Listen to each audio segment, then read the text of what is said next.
প্রথম চান্সে যদি জান্নাতে যেতে চান, জাহান্নামের কোনো স্পর্শ ছাড়া যদি জান্নাতে যেতে চান, তাহলে এই 16 বদঅভ্যাস থেকে, 16টি অপরাধ থেকে নিজেকে বাঁচাবার চেষ্টা করতে হবে। নাম্বার 1, যাদের মধ্যে ঈমান নাই তারা জান্নাতে যেতে পারবে না। দ্বিতীয় সবচেয়ে বড় বাধা হলো আত্মীয়তার সম্পর্ক ছিন্ন করা। আত্মীয়তার সম্পর্ক ছিন্নকারী সে জান্নাতে যেতে পারবে না।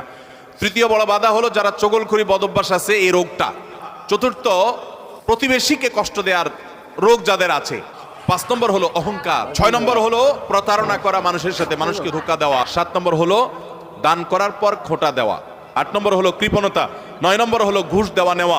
10 নম্বর হলো মা বাবার নাফরমানি করা, মা বাবার অবাধ্য হওয়া, মা বাবার অসম্মান করা। 11 নম্বর হলো মাদক আসক্ত হওয়া। 12 নম্বর হলো হারাম উপার্জন দ্বারা, হারাম খাদ্য দ্বারা, পানীয় দ্বারা শরীর গঠন করা। আর 13 নম্বর হলো রূঢ় স্বভাবের হওয়া। 14 নম্বর হলো গণক হওয়া। 15 নম্বর হলো ব্ল্যাক ম্যাজিক করা, ব্ল্যাক ম্যাজিশিয়ান। আর 16 নম্বর হলো সিল্কের পোশাক পরা।